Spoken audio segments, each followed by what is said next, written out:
Welcome to Pushing the Limits, the podcast that gets deep into the psyche of extraordinary achievers across all genres, cutting to the chase to unlock the secrets of their success, their achievement, philosophies, and motivations. Join us in the quest to find out what makes the movers and shakers of our world tick and what gems of wisdom we can learn from them. Now, over to your host, Lisa Tamati. Well, hi everybody, it's Lisa Tamati here from Pushing the Limits, and today we have a guest with me here in the studio. It's the other half of my business, Running Hot Coaching, or our business, and we are going to be talking today about strength and mobility and why it's important for runners. So I'm going to introduce you now to Neil Wagstaff. Neil, g'day. Hey Lisa, how you doing? I'm doing pretty good. Neil, so we've been working on Running Hot Coaching for a couple of years now, and we're just getting to do a podcast series now, so I think it's going to be some helpful tips coming your way, guys. Neil, we always talk about the importance of strength and conditioning and mobility work for runners. Let's run through why it's important. Well, it's important for, if you think back over the past few years, the amount of runners and athletes we've seen come to us who've got little niggles, got little injuries, generally around the ankles, knees, hips, some in the shoulders as well. And it's just such a common question we get. I run, but I run in pain. How do I stop the pain?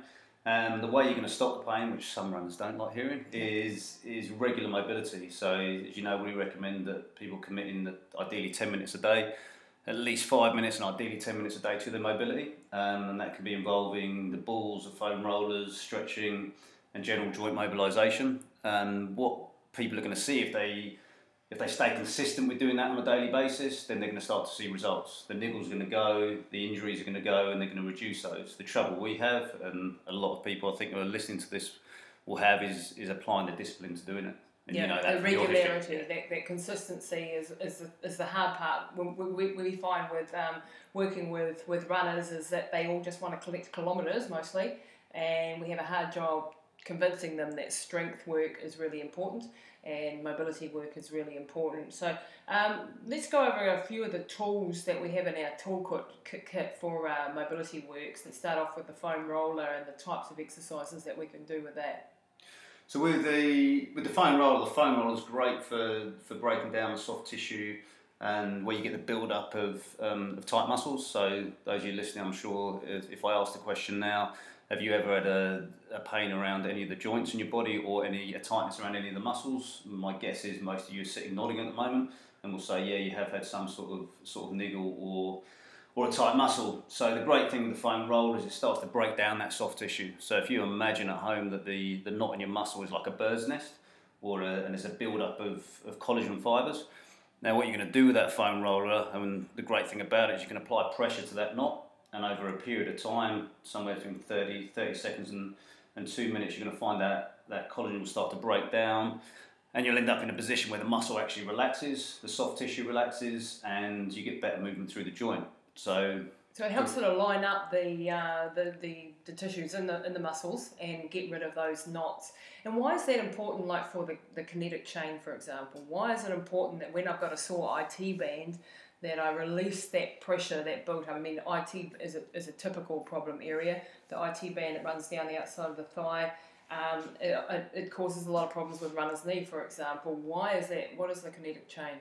So kinetic chain is the simplest way of looking at it is looking at the body as one whole. So you want to make sure your kinetic chain's in good alignment. So if you think of the body as one unit, we often think of it as separate parts. But you think of it as one unit. We meet and work with a lot of people that have ankle problems that actually end up coming from shoulder issues, and vice versa. People that have got ankle or foot problems and it's actually the result of a shoulder injury. So if you think of the body as a whole, it's connected. If you start at the ankle, come up through your calf complex, those muscles join on the back of your knee, and keeping it real simple, the muscles then behind your leg come up and join up around your hip. Then the muscles from your back are attached to your hip and come up to your shoulder. So if any one of those muscles is tight, you can start to see and feel if the muscle shortens and tightens, it's going to pull your kinetic chain or your joints out of alignment. You then go and try and run with that, and guess what? You're going to be running with favouring one side. You're going to be running with the knee possibly caving in, the arch of the foot collapsing, and putting pressure on the kinetic chain. So in an ideal world, we should be running with a free kinetic chain, a kinetic chain that's in good alignment, and you're in a great postural position. So the beauty of the foam roller is that allows us to get closer to the perfect kinetic chain. So let's move on to some of the more intense forms of mobility work. They work along the same principles as the foam roller. We've been working with a company, Active Nation, and they sell black roll products. Now, black roll, they just have, there are other outfits out there as well, like big or different size balls, really hard and the different hardness, and they do the same type of thing. So how is a ball different to a foam roller, for example, Neil? So things like one of my favourite products at the moment from Active Nation is the black roll, the mini roll, and you start to get to a smaller surface area. So the smaller surface area of the ball and the mini roll means that you're going to get deeper into the muscle. Often you'll find when you think the foam roller, the bigger foam roller isn't working anymore, move to something smaller. It'll get deeper in and therefore start to affect more of the soft tissue.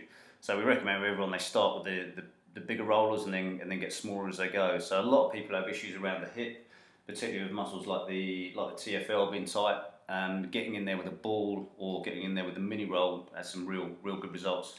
Sorry, go on. So we can put in the description on this podcast, in the notes we will have links to some of our products that are in there with the black roll Active Nation stuff in our shop. So yeah, check out the links and you'll be able to grab some of that kit.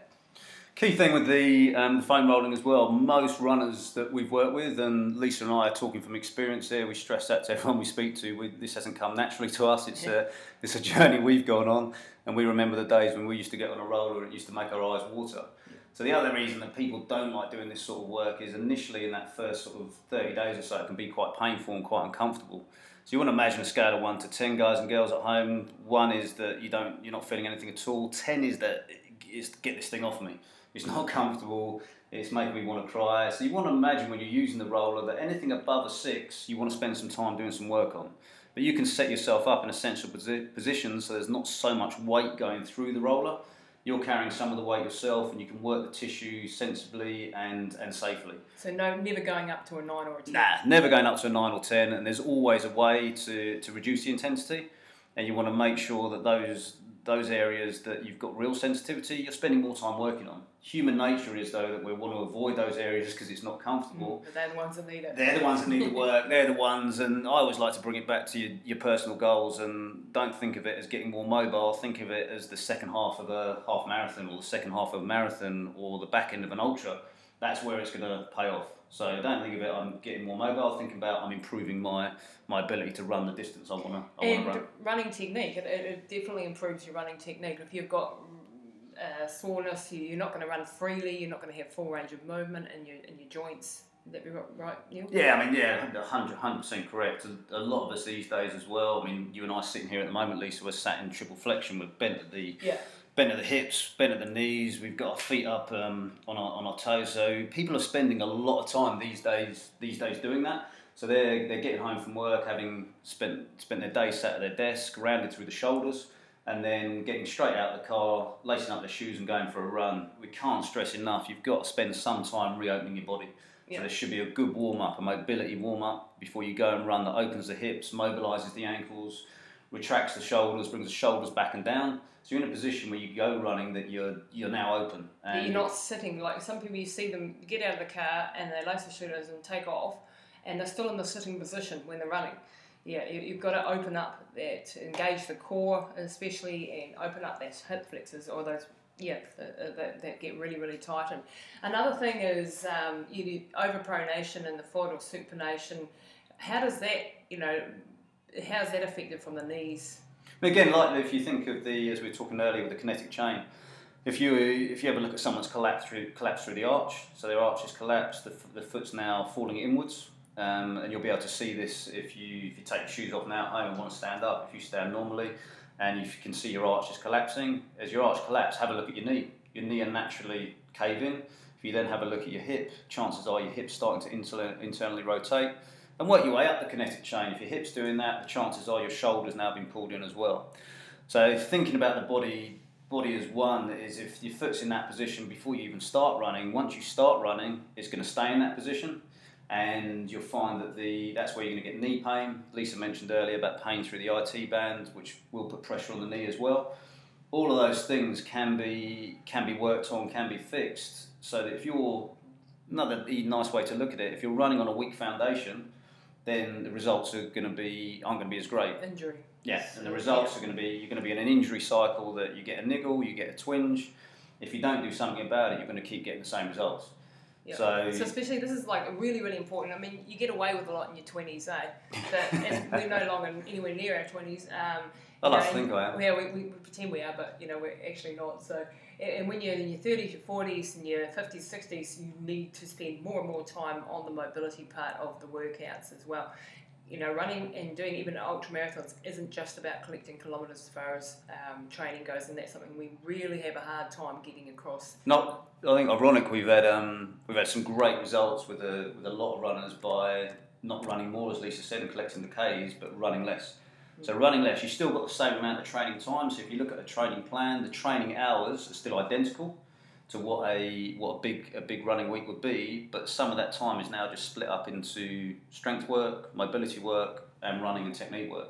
So you're applying the same amount of training each week. You're doing the same amount. So from a psychological point of view, you can still feel like you're ticking off the hours. You're just dedicating some of that time to stuff that's going to help you. Yeah, what we find is things like Strava and Map My Run, and they actually work counterproductive sometimes because people just want to collect kilometres, don't they? And they really are junk miles, I call them. We need to have obviously time on our feet, but by neglecting the other parts of the equation, yes, you'll get away with it for a while, but you won't be at your optimum and you won't perform at your best. So what other products are there out there? So when we talk about mobility, we're also talking about yoga. Yeah, Pilates. Yoga, Pilates, and the other thing to stress as well is find what works for you. So we're all very different. We've talked about rollers, we've talked about the mini rolls, the balls. You've got things like mini bands that you can find a lot of videos on our website and our social media with mini band work, which will help activate your glutes. But find what you enjoy. So if you enjoy a yoga class, you can get as much benefit mobility wise from a yoga class, the core sessions you'll get through Pilates and improvement in your joint range of motion. Can't stress enough, find what works for you and get it slotted into your weekly routine, be it something that you're doing daily and then something like a yoga class maybe twice a week. Yeah. Okay. That's a really good combination. So that's it for today on mobility work for runners. Neil and I will be back with a whole lot more things coming up next, probably strength for runners, but there will be some notes, a description here. Have a look at some of the links. Check us out online at runninghotcoaching.com. We have a program that involves everything right from your mobility, your strength, your running training, as well as your psychological work that you need to do, your mental tactics, making you strong in the mind, and of course nutrition is another part of that whole program. So thanks very much for listening, and we'll check in again with you shortly.